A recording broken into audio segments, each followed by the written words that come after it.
Good morning. And we are here today to talk about the election results, which are, frankly, I don't feel anything, if I'm honest. I was driving home from a friend's house because I refused to engage in the pity party and fret watching that was going on last night around this election. And I turned on the radio, and of course, it was around midnight out here in Utah, and Trump was giving a speech. And I felt nothing. Felt absolutely nothing at all. I didn't feel the assurance of "I told you so." I didn't feel like, "Oh, all these Americans are evil." I didn't feel any of that.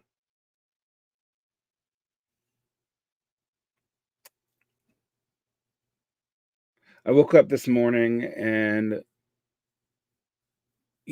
former students of mine were talking about how they feel like they were gonna vomit. Everyone told me they had anxiety about the election. We don't know how this happened. This feels like 2016 again. Were y'all out to brunch for the last 4 years?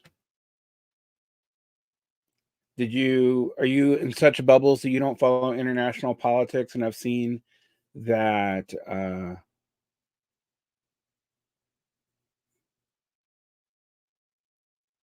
this had happened in multiple countries, that regardless of who was in charge, that it was a throw the bastards out season? And let's be frank, kind of rightly so. More Democrats I know have tried to convince themselves that all the stuff that they were pushing from 2018 to the beginning of 2021 could just be erased by them running a farcically anemic administration and candidacy.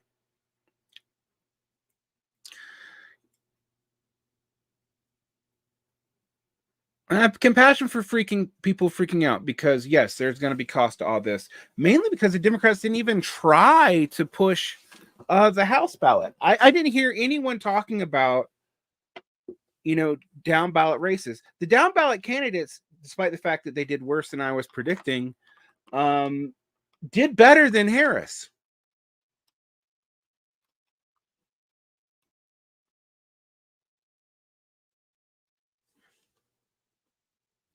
So the popular vote.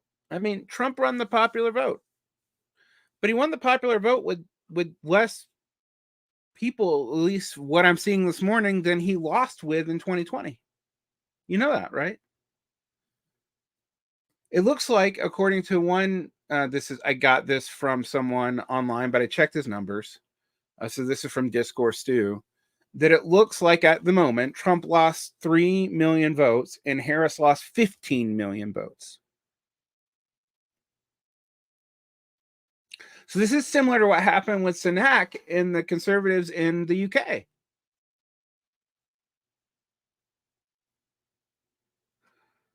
And I could gloat about this. I could talk about how Americans are stupid or liberals are dumb and how they won't learn anything. And that may all be true. It's also irrelevant. Actually, I don't think most Americans are stupid. They're about as smart as anyone on the planet. But the Democrats lost this. The left, who knows what the left will play in this? They might try. You might try to blame Bill Stein. You might try to blame. I mean, people are going to blame uncollege educated white men, and I've also seen people blaming, quote, Arabs and Latins.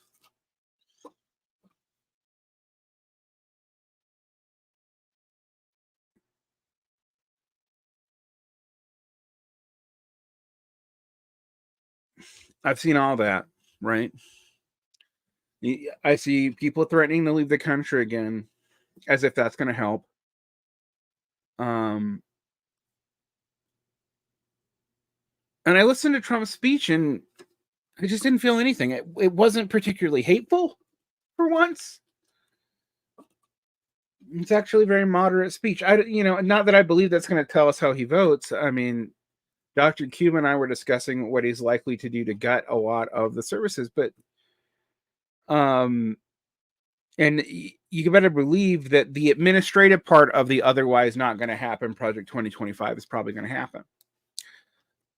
But if Democrats really cared about that, they would have been focusing as much or more on the House, and they didn't. They didn't. So this whole gambit to reach out to college-educated white women that the Harris campaign threw didn't work. Imagine that. Imagine that.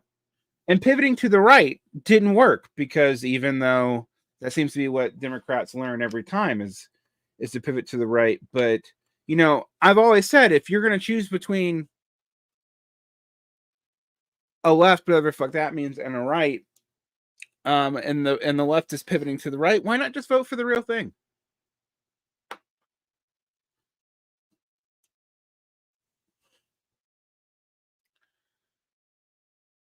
Canada is hard to immigrate to. If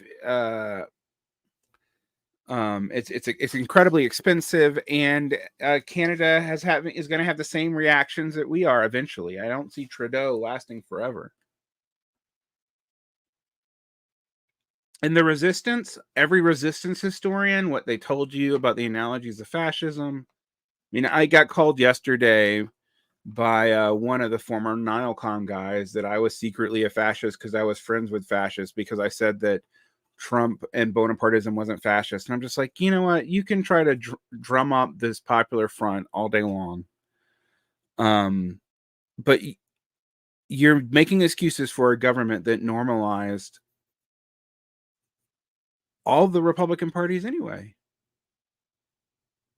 And let's be clear about a couple things. Talking about politics and doing analysis like this is not doing politics. I'm not doing politics by talking to you right now. I don't always know what we mean by doing politics, but I can tell you that the politics as sports analogy,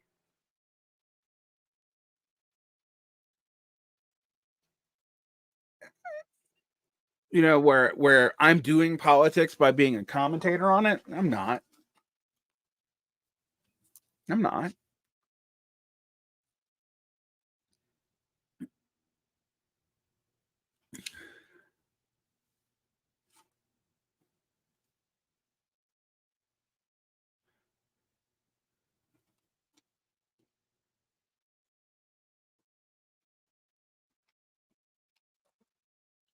And it's easy to be cynical about all this. And maybe we should be cynical about this. As I said, the resistance has seemed to be the capitulations we made along the way.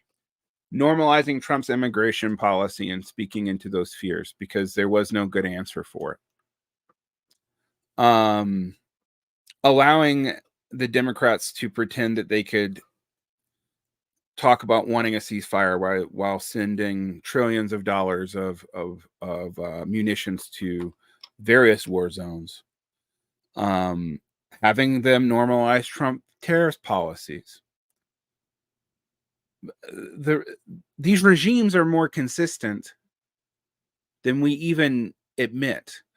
A lot of the worst stuff that happened on anti-LGBT legislation on the state level happened under Biden. They did little about it. Even when some of what was going on was beyond the skirts, the conditions of state law, they did little about it.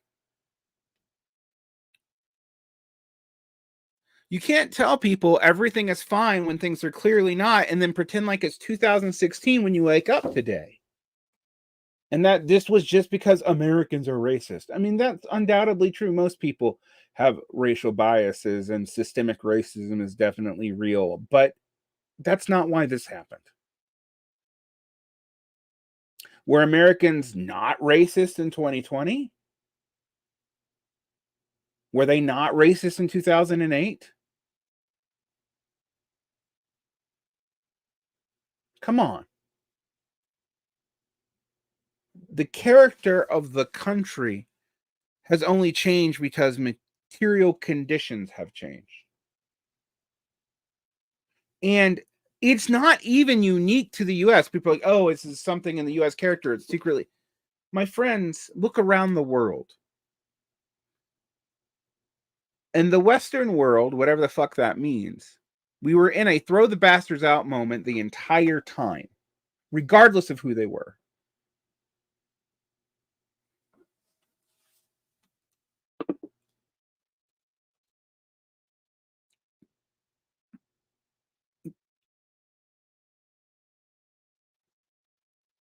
I've talked about the curse of Tim, but I just want to point out, because I'm going to be on tomorrow. I'm probably on with Reed Kane and Sean and a few other guests on Antifada. It'll be my last time I'm talking about this goddamn election for a long time. But did you want Harris to win? Did you want to reward the Democrats for what they've done, which is normalize the policies that we were told priorly were fucking fascist? And people buried their heads in for this. I can tell you that the resentment of looking at this all the time is taking a toll on me. Because I don't believe at a fundamental level that people are that venal and hateful. But I do believe that people want to justify their own morality and pretend that that's political at a time when the actual differences are minor. I'm not saying on the margins things are not going to get bad for certain vulnerable peoples. They are, but they are at state levels anyway.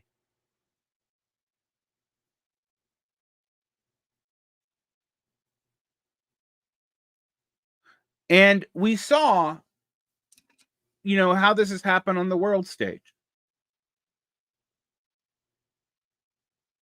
So I'm not going to be commenting on it a whole lot more other than my commitments to do so. And in fact, if I'm quite honest, I need to reflect as I try to heal up and figure out what to do with the way that the left has gone.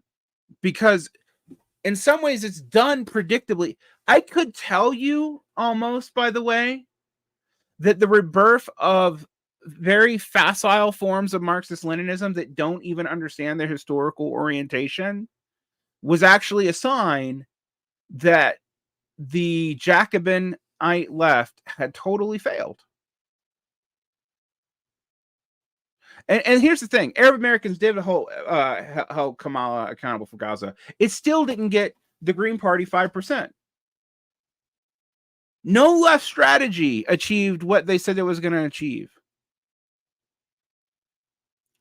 But the dynamics of the Bonapartists versus the Party of Order, my friends, the left that was aligned with the Democratic Party picked siding with the Party of Order. How did you think it was going to go?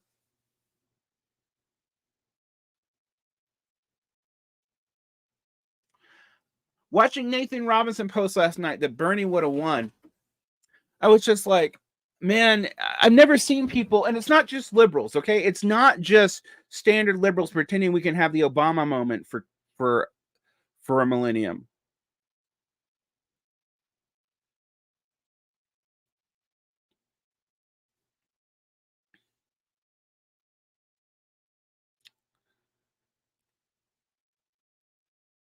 What did the left do? I mean, they're gloating about, liberals doing lib things. Sure.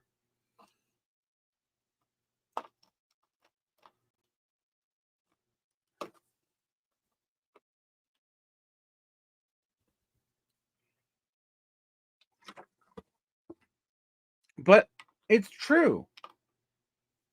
I remember Colbert, the blogger, telling me 2 years ago that the Dems were still a party of the working class. Well, if the vote results are correct, that's not true anymore. They've been biting on on being the party of the college educated, a demographic of people which is declining because people are losing hope in any sense of meritocracy. And whose fault is that?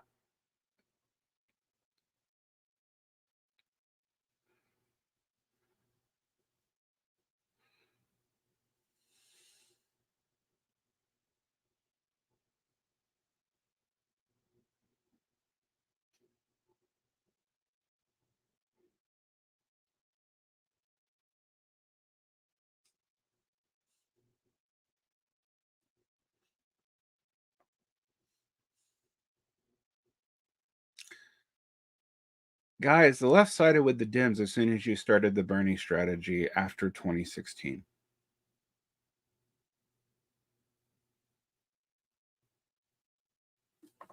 You know that, right? You know, I used to talk about the rational core of the Jimmy Dore argument because I don't believe in a lot of what Jimmy Dore says, but Jimmy Dore is right about that. And all these Michael Brooksite dreams that people had,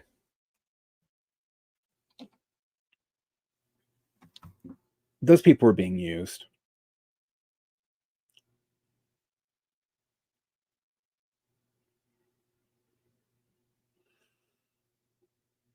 Not by Michael either. That's not what I'm saying.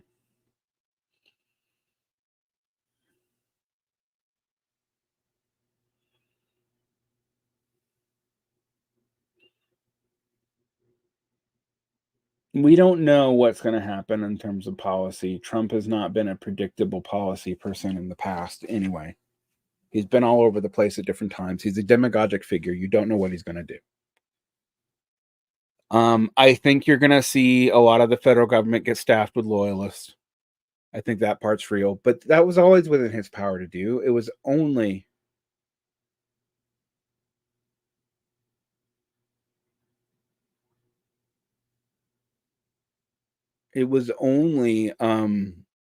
convention that stopped it from happening in the past. Is it going to be better for Gaza? No. Until other powers in the world step up on that, there isn't going to be a better for Gaza. And I cry about that. I actually have cried about it. But I'm not going to fucking lie to you about the odds. Why do leftists really want to believe in hope? Because Israel is delegitimized, but someone can be delegitimized and still get everything they want. In the long term, yes, it'll be bad for Israel. And who knows? It might not even be a country anymore in 50 years. But I can tell you that none of what's happened has been bad enough to shake the governments of the world to get them aligned with their own people. And the struggle is going to continue. And so is the mound of bodies.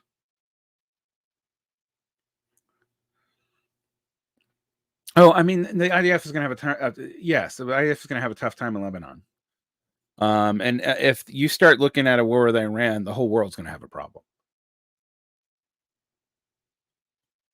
I'm not saying that they're just the Israelis are just going to get everything they want. They're not. But what I am telling you is, for a lot of Gazans, it's going to be too little, too late. I mean, it already is for at least 100,000 Gazans. Maybe a lot more than that. I mean, I've seen numbers of at least 60,000 who've starved to death, and that's not including the war casualties. Israel's economy is going to eventually spiral out of control. But we don't know.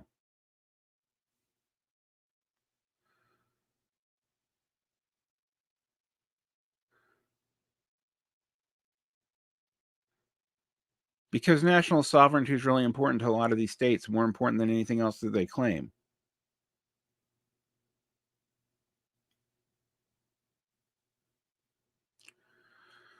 Anyway, so I don't feel a sense of victory on that, even though I know that there was no sense of victory here to be had.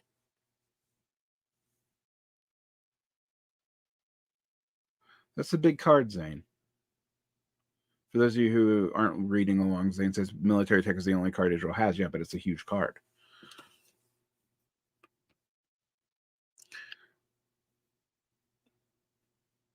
Air forces have been much less relevant in general.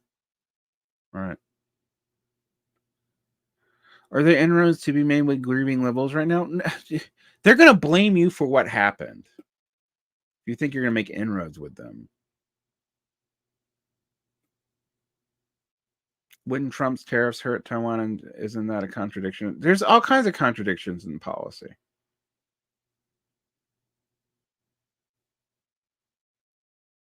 Do you think you're going to wake up to a coherent world? They could do a trade blockade, and they're not Bashkar. Be real, not Bashkar. Bushkor.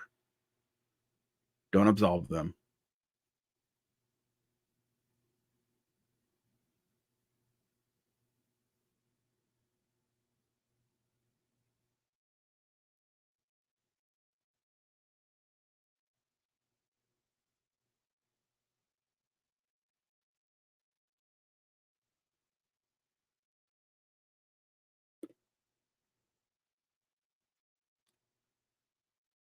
I was thinking about inroads being made with liberals that we may already made personal relationships and might have some influence. Again, sure, you might, but what good is that? You don't change politics one person at a time in a country of 340 million people.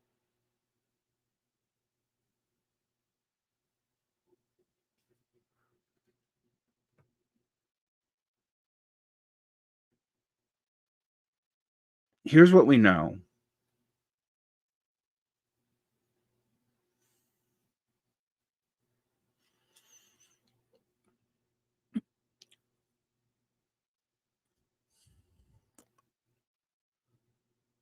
We don't have any idea.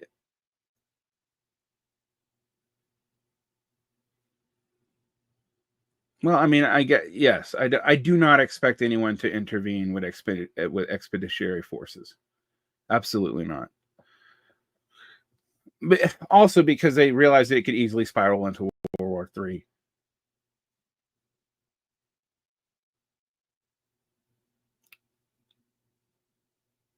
Decoupling will continue. It'll be actually probably be driven by the West, but it's not going to change much.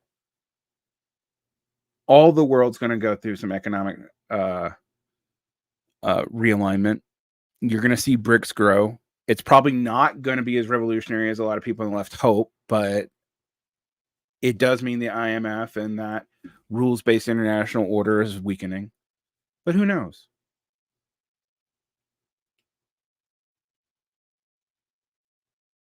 Whether it be conscription in the U.S. to support Israel, probably not. The only way I see that happening is if you actually have a full blown out war with Iran. Like half of BRICS are run by right wingers right now. Yeah, that's completely true. I mean, I'm not telling you should have any hope about anything that the left is saying. I'm not telling you that at all.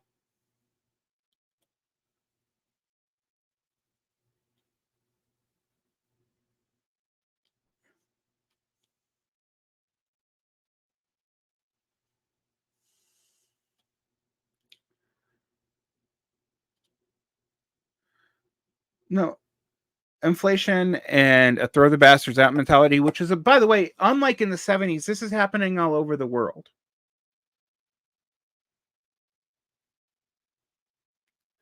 I'm not crying crocodile tears over anything that's happened.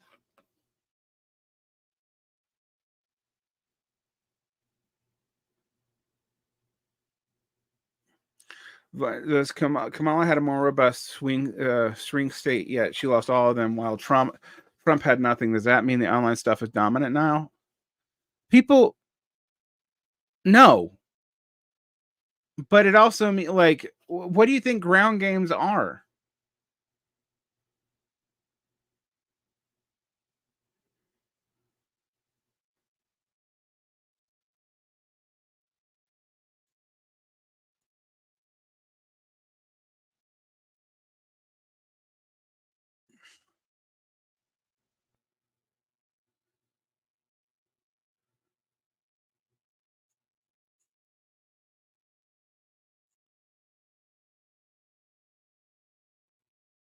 I'm just sitting here reading your comments and going, like, are you guys listening to what I'm saying? Because I'm tired of yelling at people about self-exception.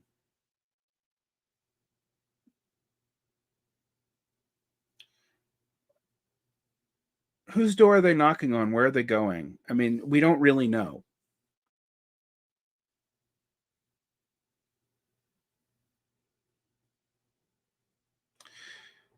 Bashkar, it is also, it's 40% of the world's population and 7% of its energy resources, but it actually does not have clear policy of its own. It also is an alternative to both the IMF and the Belt and Road Initiative, which I don't think is discussed enough. It's the future, but what that future means is still unsettled.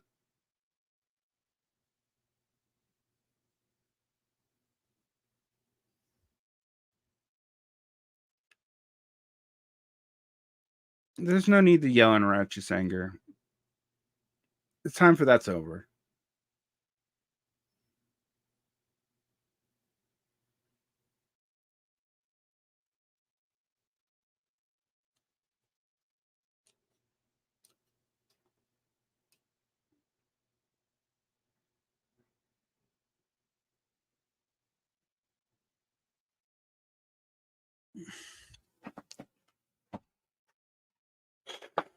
Who knows what Trump won't? What Catrone wants. I mean, he said he wanted Harris to win, but he says that kind of stuff all the time. He wants a socialist party in America, but who knows what he wants to look like. I mean, maybe he doesn't know. Maybe he really is sincere that he doesn't know what it would look like. I mean, maybe he's sincere about all this. Like, I'm tired of reading, trying to read celebrities, even people I know's motives. I mean, it's just kind of whatever. What do you get out of it? What do you get out of it? Like, what do you get about all of this parasocial attachment?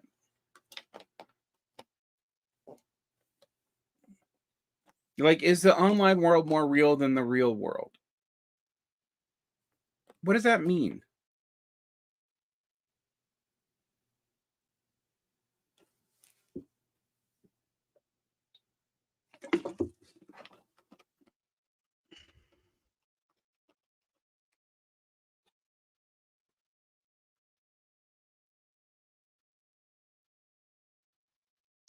Do you see any promising organizations in the USA? Do I see any promising organizations anywhere?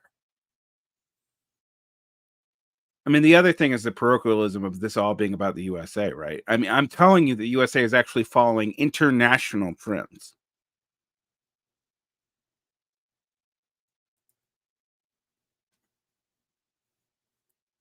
How much of Catrone's texts are pedagogical exercises? According to him, most of them, and I have no reason not to believe them.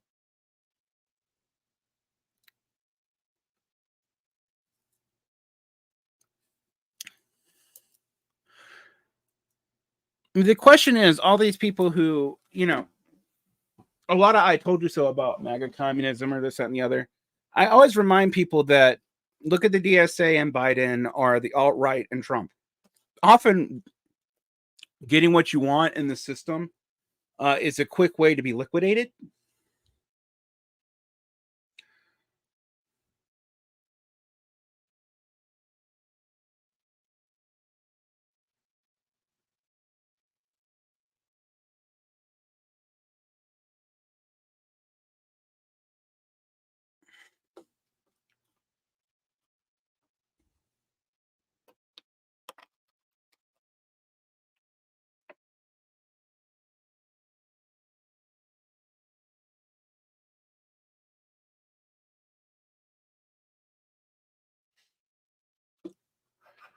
And that's I was reading,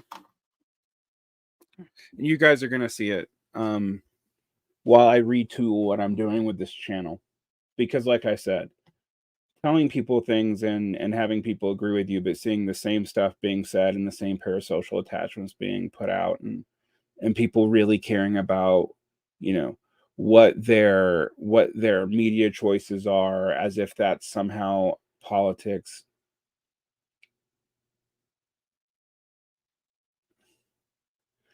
You're not in Germany. You're not going to be able to follow that strategy. You guys are just grasping at straws. I praise the French New Popular. Is there anything worth using as an example? Maybe closer. I mean, let me put it to you this way. Culture war issues are distraction on a lot of key issues, except for the people who are directly affected by them. Which is why they're used as a wedge for people to abandon the moment they're in office.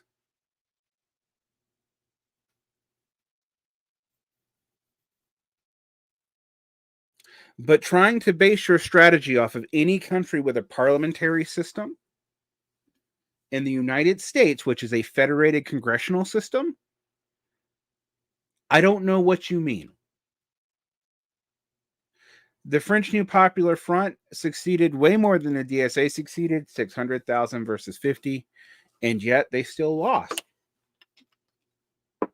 because they frankly underestimated the venality of the center.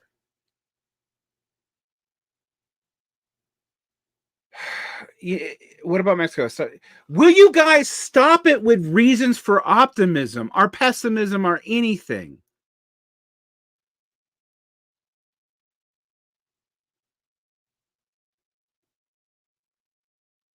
I'm tired of yelling.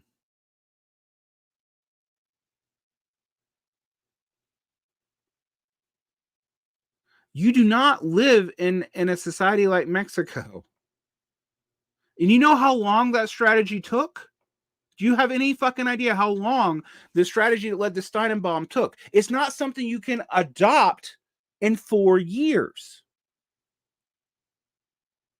The shit that started with the undoing of the with AMLO, which Steinenbaum is a successor, started 2 decades ago.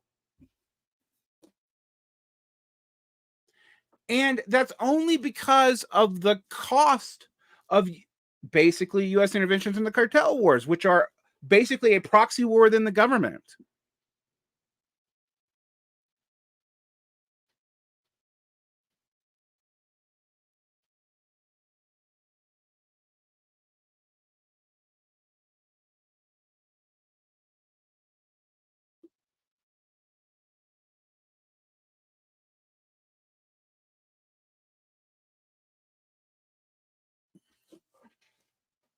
And by the way, AMLO is similar to Trudeau in that he is a historical figure.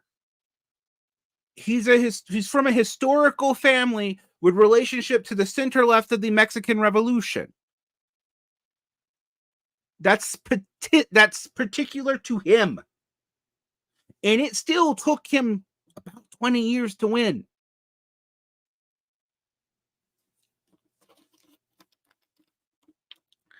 You are at a pre-political level for the left. And that is because you blew your wad after Occupy on Bernie.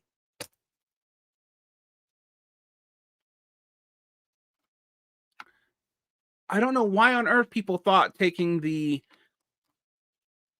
social democratic dregs of the new left and throwing them back in front of people was going to work. And that it was just refreshing against all the normal claptrap that you saw coming out of the DNC. But like by 2018, it was already worked in. You were all already worked in. The DSA was already worked in. The moment people started talking about the DSA on Pod Save America, you knew.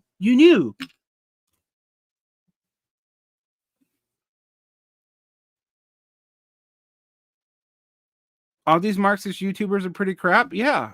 I mean, honestly, frankly, I mean, what has all this been? I mean, BreadTube, uh, Stash Tube, whatever you want to believe, right? What's the point?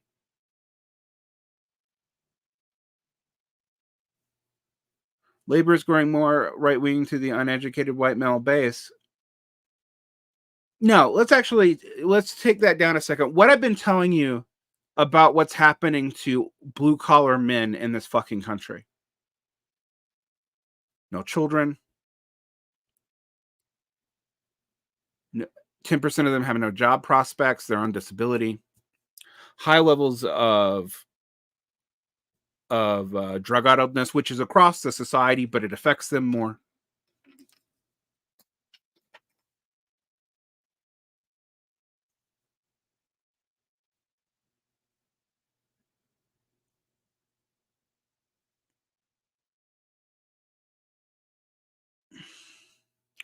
I guess folks like Varn, Lane, Studebaker, Cutrone could have been discussing the Boeing strike over the last 7 weeks instead of the election.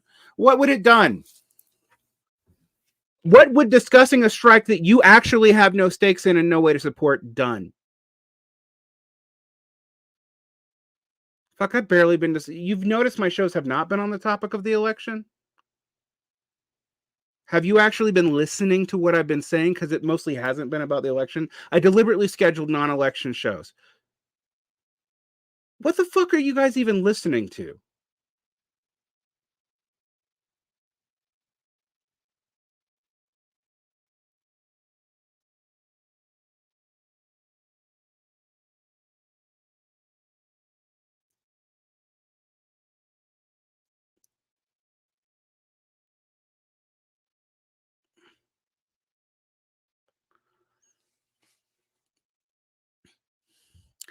I'll tell you who covered the Boeing stuff a lot. It was NPR. Yeah, the bastion of liberalism, because they wanted to spin it in a certain way.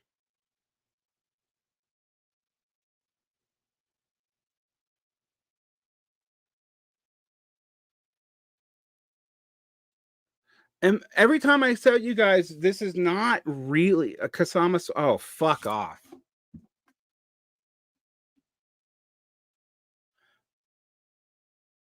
Jesus fucking Christ. We're back here again with salt shit.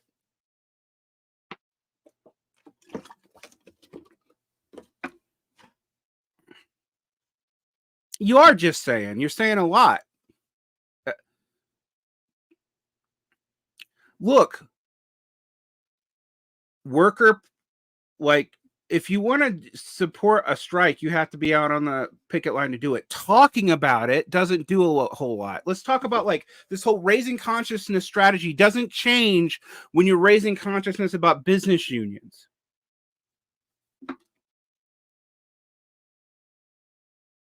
I know she split with denounced salt because no, I don't think the strike was pointless. I just don't think a strike about specific conditions can be generalized to the entire. You know what? You know what I do with trolls?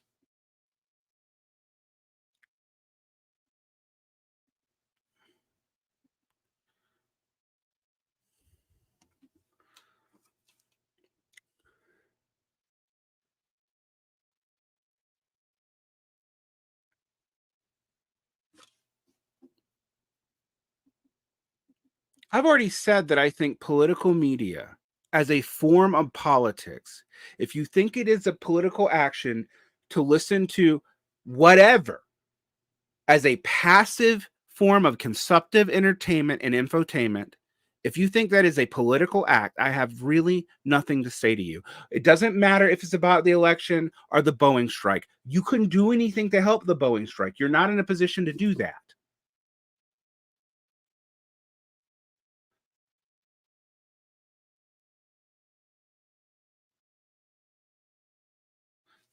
It would be just like me showing riot porn on Twitter in 2012. But no, I do not think the podcasts are affecting the political world. I do not think Kasama Sawant had much effect. She did a lot in her first stint as city council, and then she used the resources of an entire socialist organization to hold that seat in stasis for almost a decade. Seems like a winning political strategy to me.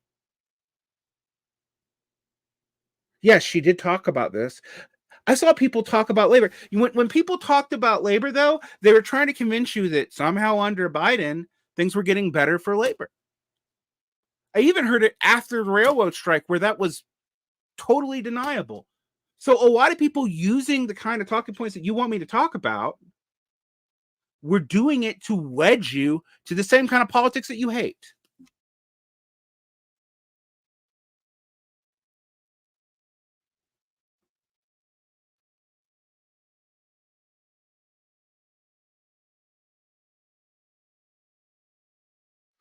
Right-wing streamers have because people are whoever is in opposition to a stagnant government is going to have momentum in the period of that government. The counter systemic, whether it is effective or not, will always have the momentum, whereas people who are ambivalent about it are not going to. It is really simple. Does it change anything? No. The Boeing strike is more important. I mean, more important than the election. If it leads a wave of strikes off, if you can turn it to something like that, then awesome. But I don't see that happening.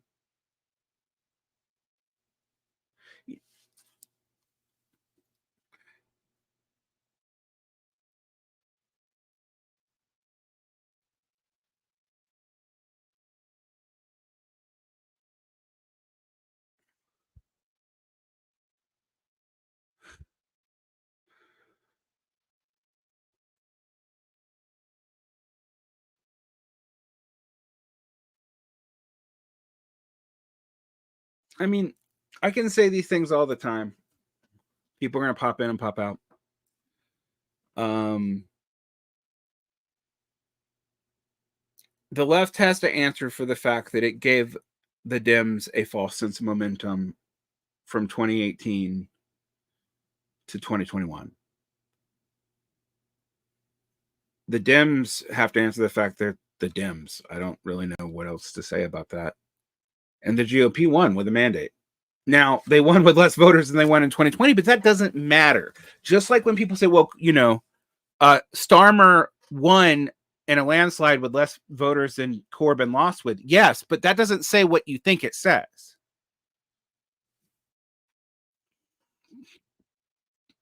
But the idea that we should just throw organized labor out, that's foolish too. Like, the strikes matter, but only if you can. Me talking about them only matters if I can help you help them, and I can't.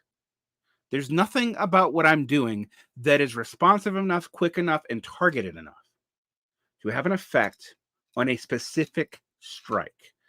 If I was to use it for solidarity purposes, it would probably be virtue signaling, if we are honest. That's not what this is for.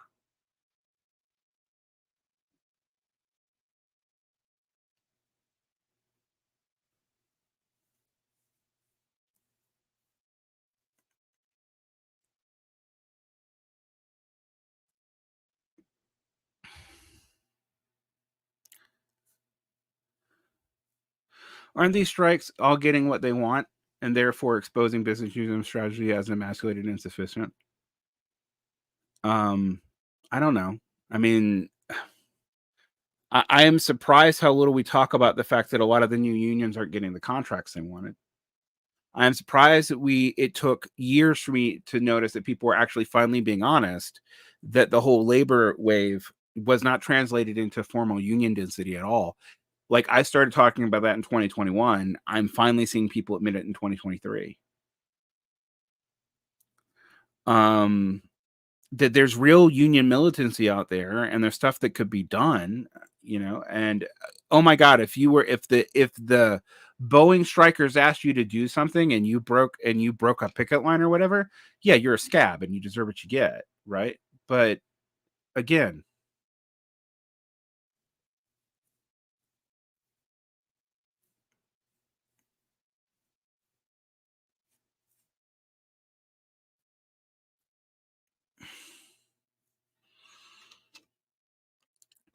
I have never told you what this is about you engaging in politics by listening to me. It was always your responsibility to do something with what you learned.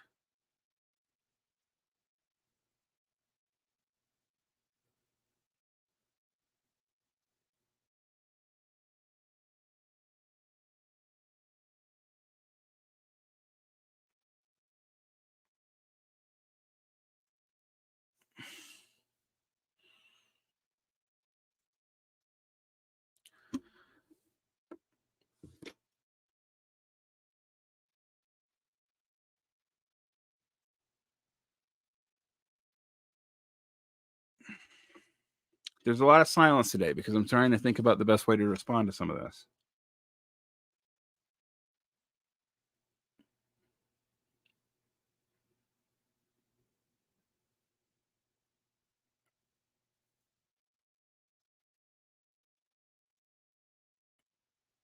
And if the striking machinists don't want less support, where does that leave the left? That's a good question, actually. That's the best question you've asked. I have no idea where it leaves them because they often don't want it. Some of it's because leadership is bureaucratic and tied into the Democratic Party, but a lot of it's not that at all. A lot of the rank and file is also hostile because they know that most of the left hasn't delivered on shit. Right? I hear people, we finally have heard this stop for a while during the Biden administration, but it's going to come back. People vote against their interest. Really? What did these progressives do when they won? The only reason I was ever talking about, I got invited on shows to talk about this goddamn election over and over and over again, and I was like, I don't want to do it. Then during the week I did it. I agreed to go on TIR and Antifada, basically to say that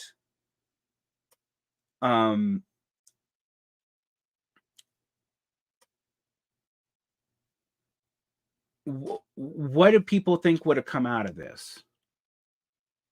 The one time I did a show on the election, it was basically people trying to tell me to vote for Biden, and it was Biden, and then Harris, and somehow that was going to fix the problem, even though Harris was an ostensibly awful candidate. And I'm just like, what are you guys on? Where are you at?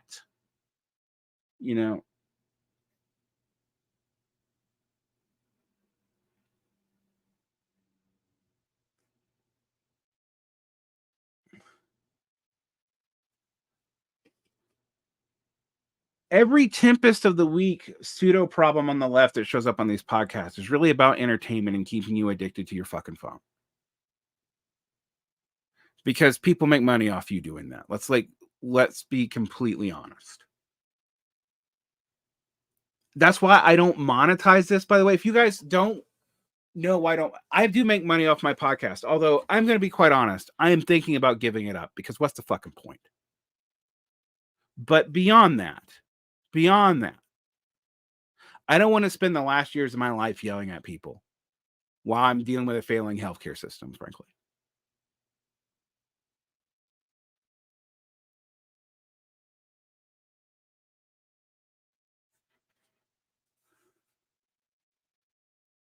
You guys can head on out. I mean, do what you want to do.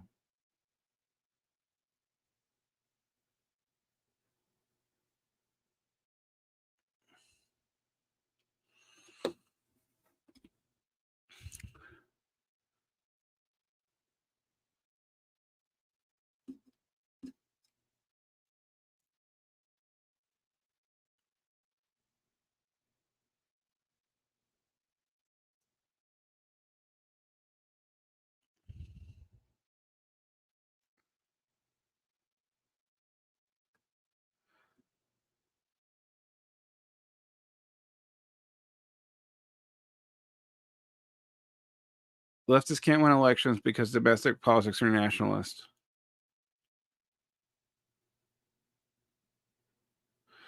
What does keep your peace mean? Actually, I didn't say that. I said protect your peace, meaning that your peace, your ability to operate in society is your responsibility. That's what's always been implied in that statement. That you can't do it alone.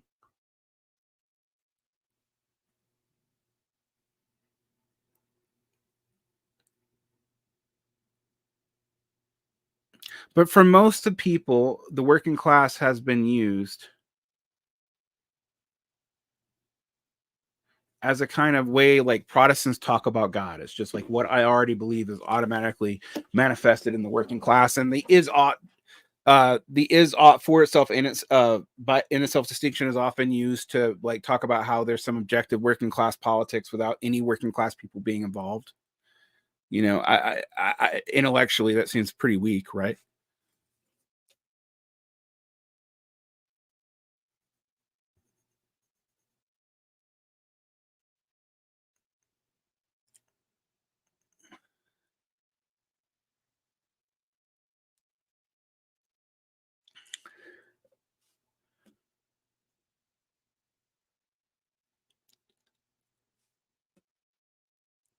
I mean, I came on today to say,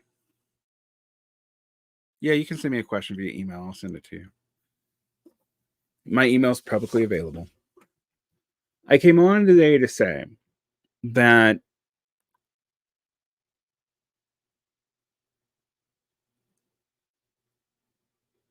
this attempt to erase the past 6 years, the past decade and a half, and one grand political moment and one pseudo event was never going to work.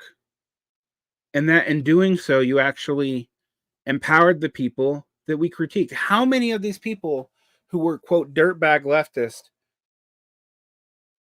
yelled at you for critiquing the squad or yelled at you? I mean, the same way that the DNC yelled at them for not supporting their centrist mixed candidate, because that's the logic that this leads to.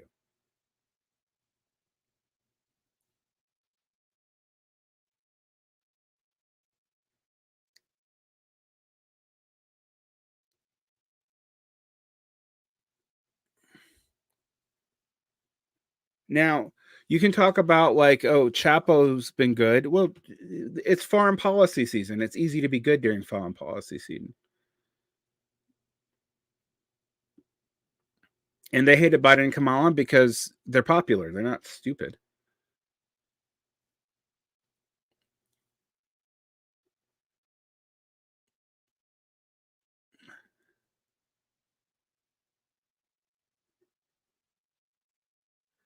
What do you think of Bernie Besner's argument that Trump isn't a I don't know what fascism means to you people anymore.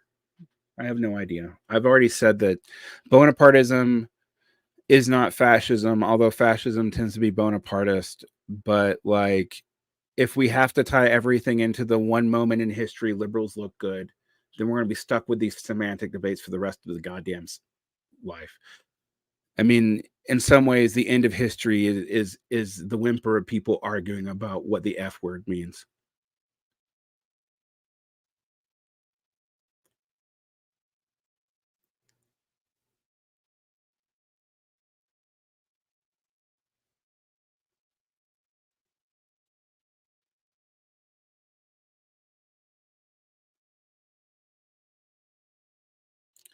Many of you need, if you really care about organizing, you need to organize. And I'm saying that at the potential loss of my argument and my audience, but I don't care.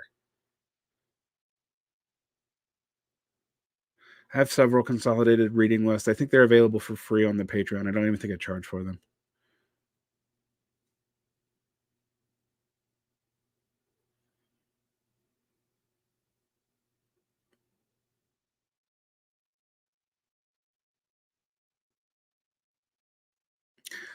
If I'm honest with you, I think Amber Ailey was right that saying that podcasts are mostly just a substitute for friendship. I mean, I listen to podcasts as a substitute for reading books, and I still read books. I just can only read so many at a time.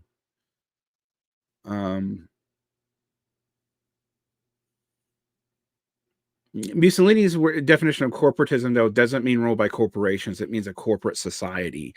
By that, they mean all the social classes working together to create an integrated state. That's what he meant by the word corporatism. Now, you might think that rule by corporations does that. I'm not sure that it does, but like the term is just, it's an equivocation to think that that means the same thing that we mean by corporatism. I mean, like, but we talk about podcasts as a substitute for friendship. But what the fuck was TV during the 20th century? I mean, like, none of this is even that new. What is new is the scale. Yeah, most of the European Union is corporatist. I used to jokingly call it the Fourth Reich, but cleaned up and less genocidal until it is genocidal, you know?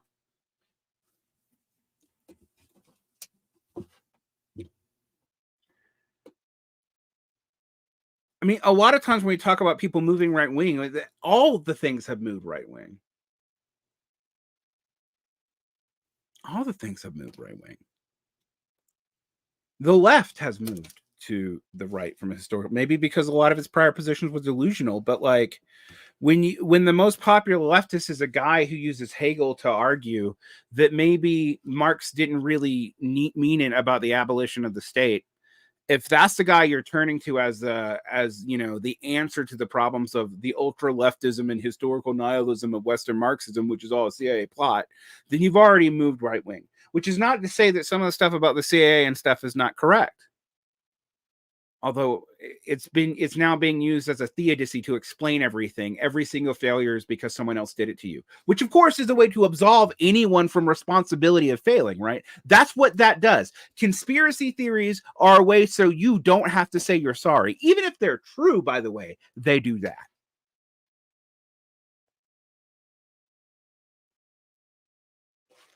No, I'm not talking about Haas. I'm talking about Lacerdo, which is popular on both sides.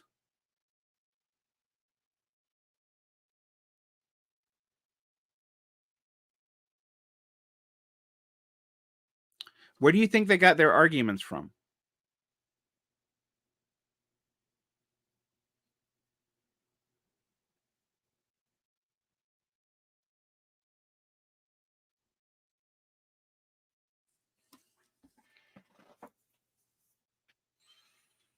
I mean, the context of Lacerdo's writing is not our context. They were mostly about his response to him being involved in what was a Euro-communist communist party for a long time.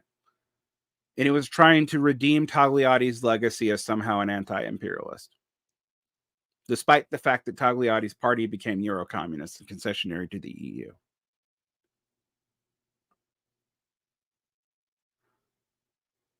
Is it that Lacerda's position Marx is wrong about the state, or does Marx miss something? It's actually that he seems to imply that Marx is wrong about the state, and that if we look at the philosophy of right, the one work by Hegel, Marx critiqued explicitly, that the abolition of state is unnecessary. That's what he argues in his book on Hegel, which you don't see people cite because it's a historical deviation from classical Marxist Leninism. Even doesn't, I mean, whether or not it's classical Marxist Leninism is unrelated to its truth value. But I'm just telling you, everything has moved right wing. Even the people who think they haven't.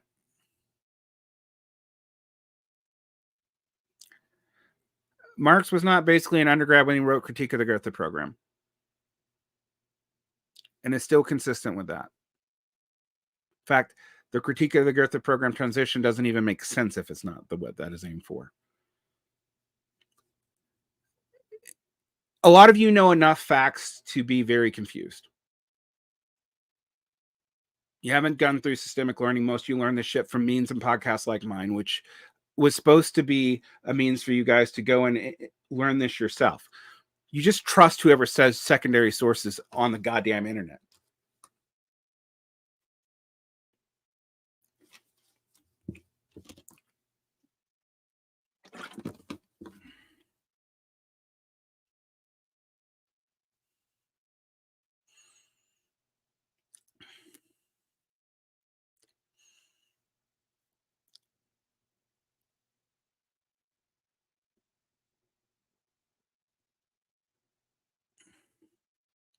What do I think about the RCI? I don't.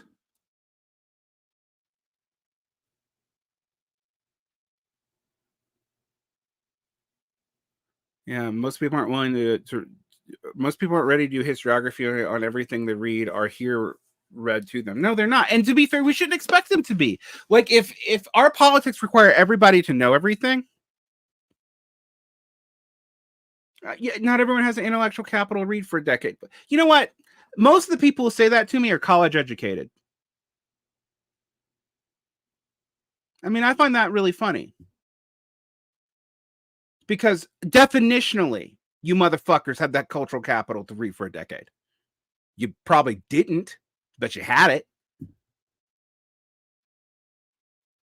I was a working class homeless person and I read Milton on my own. Go fuck yourself.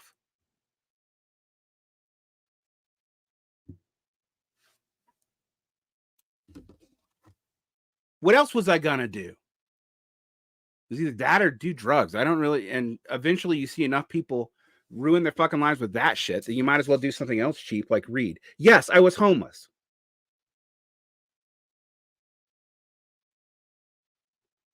Because you weren't paying bills. Motherfucker, I've had a job since I was 16 years old. And I wasn't paying bills because I was homeless. You don't think I was trying to get out of that situation? Go fuck yourself.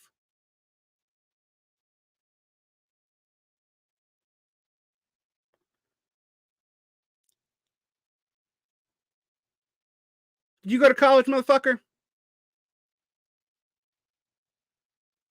14 Subway. Good for you. Did you go to college?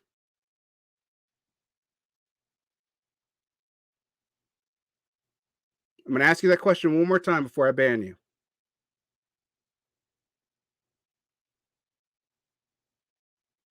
Okay, shut the fuck up.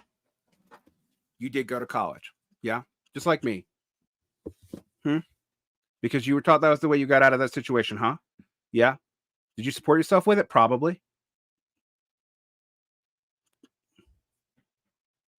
But don't give me that people don't all have the intellectual capital. No, they don't. You're right. People have shit to do. And they have reasons to console themselves. And I was actually saying that we at the very moment that you started going off on that dishonest, self-aggrandizing bullshit, that we can't expect everyone to be academics. We can't expect everyone to know everything. We can't. It's our fault, mine too, that the memes are more attractive. That simple moral stories that don't lead anyone anywhere about deserve and not deserve in a just world is more attractive. And it's always more attractive because people want to believe they live in a world other than what they do. Because reality will fucking kill you. Depressed people are way more likely to be accurate about their situation. But it will still kill you. Doesn't do you any good.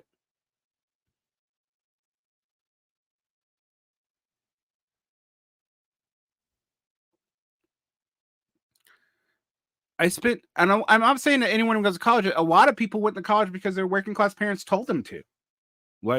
And we got jobs like we were supposed to. I was working a job for a large part of the time. I was homeless. You guys realize that, right? Now, I wasn't on the streets homeless for most of that time. I was living in people's houses, paying them whatever. But that doesn't mean that I didn't have an address.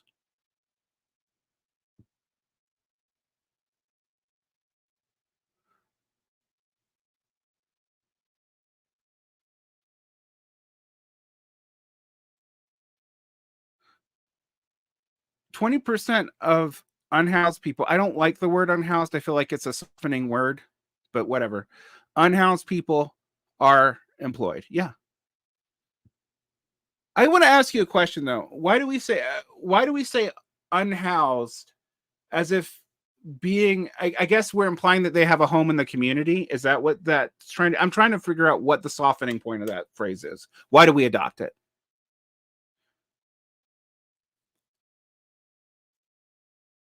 And unhoused is supposed to include couch surfers, hotel. It might, what we say in schools, McKinsey Vento homeless. That's a legal terminology, but yeah, okay.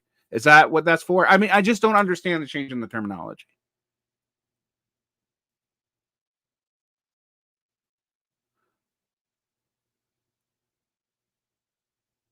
Is it a softening for the people who you are saying it about, or is it a softening for the people saying it? Because I can tell you that the houselessness crisis has increased with little regard from the left that they were making a big deal of it from 2016 to 2020 during the time period of the Biden administration pretty significantly.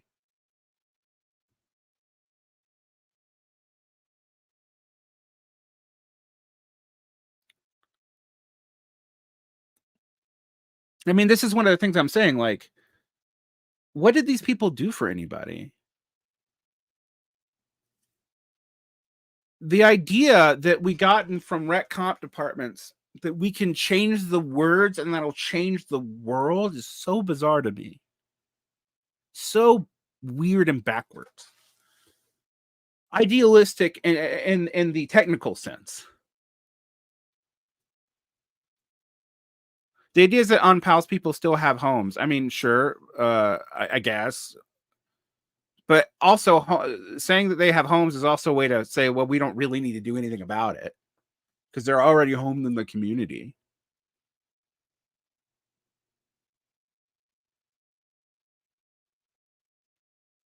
But they say unhoused people humanize. Anything that you do to humanize a group, if you don't take the material conditions behind the group, it will just change and become the slur in the future.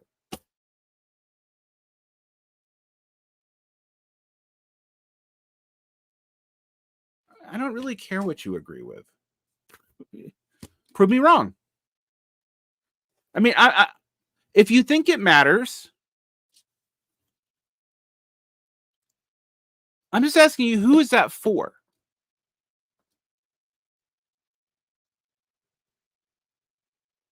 Like, what is the psychological reason why it's attracted to so many people? Many homeless people don't have a family. Yeah, they absolutely don't. No, you're correct. They don't.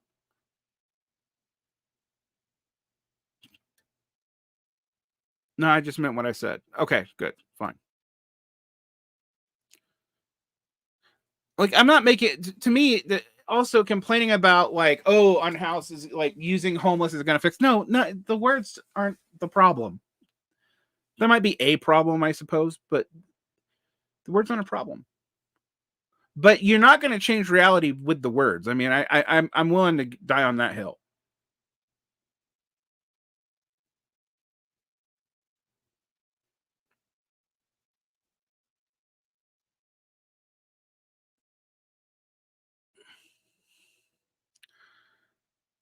Oh, is the activist reasoning? Okay, you think you're explaining me the activist reasoning? Fine, that's fine. I'm there's a lot coming at me at once. I'm not mad at anyone. I just I want to know why the activists thought what they did because I've asked people, I've gotten different answers.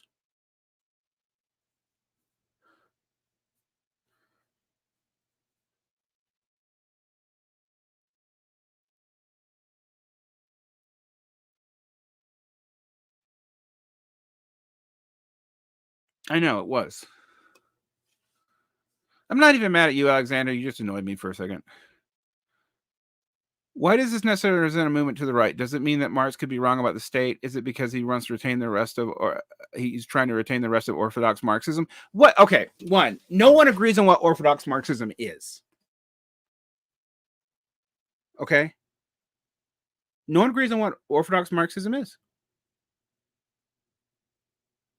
No, Marxist Leninists do not agree on what Orthodox Marxist Leninism is. Go on X, you'll see nothing but arguments between them about what it is. Everyone claims it as some truth. They sometimes they have legitimate stuff to cite although I pointed out that Marxist Leninism was basically popular frontism from 1936 to 1951, and I don't hear anything about that. They blame that on Trotskyists somehow.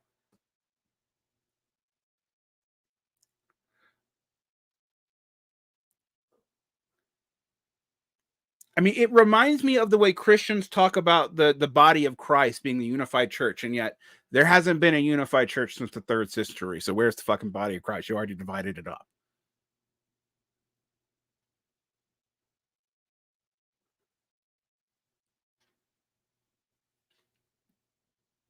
This is not to say that Lacerda is also wrong about everything, but from the standpoint of the debates in Maoism specifically, Lacerda is siding with people that orthodox Maoist of Mao Zedong thought, Marxist internationalist Maoism thought, Marxist Leninist Maoist thought, considered a right deviation historically because he's siding with Deng.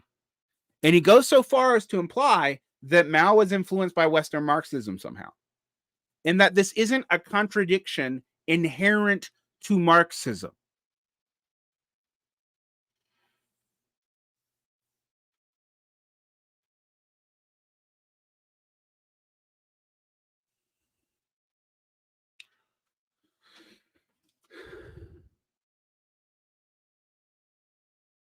So all these positions are relative to positions held by others in time. Left and right is always a relative term.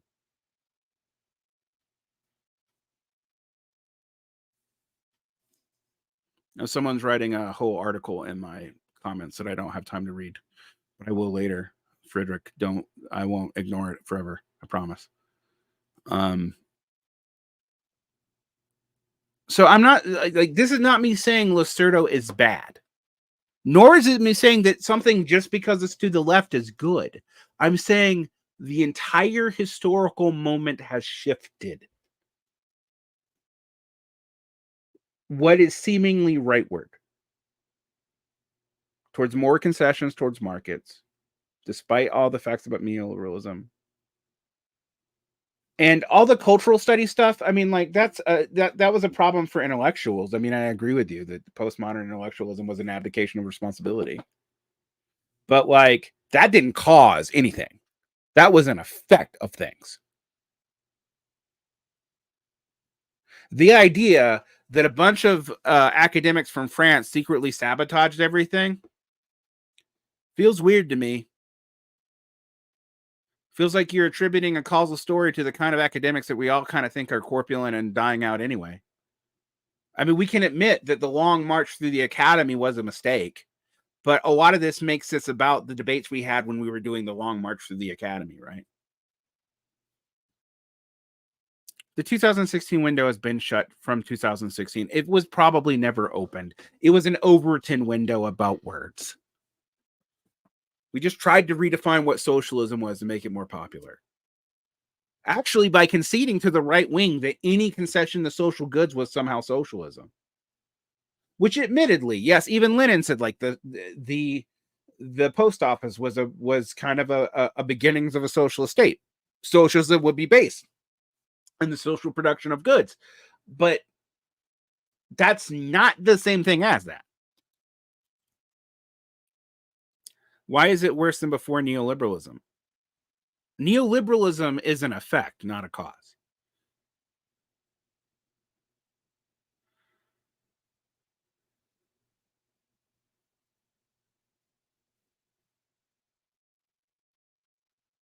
What neoliberalism did was take the veneer off Fordism that having corporations and public-private partnerships with the government were going to liberate you. That's the 1950s. Neoliberalism said, well, you've already made the conceded to the table, working class, now we can kick your chair away from the table. That's all it did. It didn't go laissez-faire in the market. It created public-private partnerships where they're the opposite of laissez-faire. They're actually the most given to what classical economists called moral hazard. Even neoliberal economists would talk about the moral hazard problems of a lot of what they do. Nor does it make any rational sense to say it would bring more efficiency because it's adding a middleman that's going to need to support itself. That's just basic economics in a classical sense. I'm not even have to do any Marxist, Marxist society. But yeah, it was bad. It was bad. It was a way to return profitability that seemed to be lost. And I know all the Keynesians and MNTers will say that like the 70s didn't happen or it was all policy choices. Just policy choices happened for a reason. It wasn't all a political conspiracy against you. And the profit rates really were low. And all it took was one shock to break them. We don't live in that world either. This is not a repeat of the 1970s, although it feels like it. China seems to have benefited. Do you think China benefited in the 70s? China benefited from neoliberalism in the sense that it could actually use it to justify its break with the Soviet Union and integrate with the capitalist world to get its developmental forces produced and be the capitalist producer. Although I want to point out, by the way, that China didn't have a business cycle until recently, and now it does. People say China doesn't have a business cycle. I would like them to look at the current stats. I can listen to Xi Jinping talk about how we need to protect Chinese socialism, but we also need to attract private investment over and over and over again in his weekly speeches. Good luck on that. And I actually kind of respect Xi Jinping because he undid a lot of what Deng did to the Chinese countryside. All right. I'm not even shitting on the man here as a head of state, but political program, no.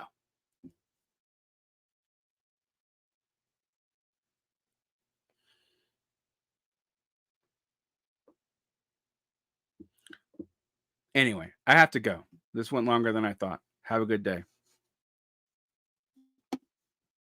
Yes, the tariffs are going to be bad. Protect your peace. You're going to